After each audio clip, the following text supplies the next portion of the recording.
Shalom, shalom. Kinshasa, mercredi 29 janvier 2025. Ici, c'est l'honorable Bitakwira Bihonahai Justin qui vous parle, comme je viens de le dire, de Kinshasa. Nous suivons tous de très près ce qui se passe en République démocratique du Congo en général, dans le nord Kivu et dans le sud Kivu, pour ne pas parler de l'est de la République démocratique du Congo. Des chars de combat, des bombes, des tueries,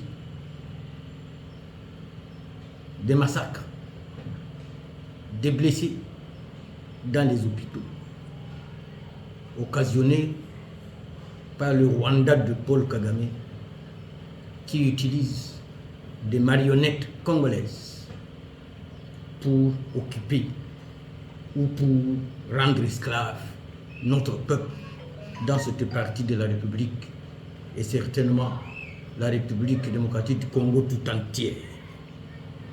À partir de Kinshasa, comme De Gaulle l'avait fait à partir de Londres, j'appelle tout notre peuple congolais à la solidarité nationale et à la compassion au peuple de l'Est, en général encore, et à ceux et celles de la ville de Goma en particulier.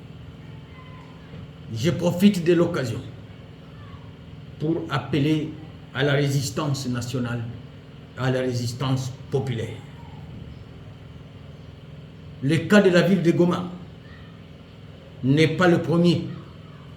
Kinshasa est tombé entre les mains de même Kagame en 1998 et il avait encore une fois coupé l'eau et le courant dans la capitale.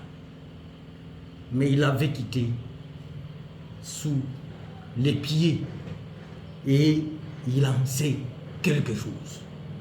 Donc que personne ne vous intimide et vous dise que nous sommes et nous resterons sous occupation du Rwanda sur un seul mètre de notre territoire.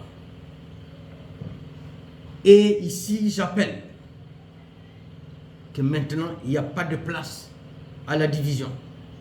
Nous tous, autour du président de la République, qu'on l'aime, qu'on ne l'aime pas, nous devons l'aider à corriger les erreurs du passé. L'ennemi, par sa ruse, l'a convaincu d'isoler militairement et politiquement toutes les couches sociales de l'Est qui constituent la résistance nationale et qui constituent la résistance populaire à leur profit au Nord Kivu, et voici ce qui nous arrive. On a donc perdu la bataille, on n'a pas perdu la guerre. Croisons les doigts, unissons-nous comme un seul homme, comme une seule femme et une seule jeunesse face à l'humiliation de tout un peuple et de toute une jeunesse par Paul Kagame et ses supplétifs. Nous l'avons toujours dit et répété, l'objectif des multinationales et leurs pays respectifs est de transformer la sous-région des Grands Lacs en Moyen-Orient avec un Paul Kagame comme un Netanyahou qui veut aujourd'hui transformer Goma en Gaza. C'est inadmissible. Lèvons-nous et n'ayons peur de rien. Que ces chars, que ces bombes ne vous fassent pas peur. Il faut que les voix de ceux qui maîtrisent la question de la sous-région dans notre pays soient désormais entendues pour mettre fin à toutes ces humiliations à répétition. Pourquoi avons-nous laissé Bunagana toutes ces années sans le récupérer? Or, c'était possible. Et on était ici, on était unis et si on était compris. On ne peut boucher l'eau que par la source. Donc, tout part par la prise de Bunagana.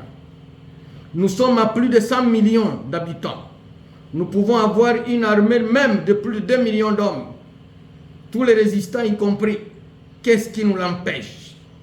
Au président Félix Tshisekedi Tshilombo, avec tous nos respects et révérences, qu'il faut changer désormais les fusils d'épaule et compter sur toutes les intelligences et les énergies nationales.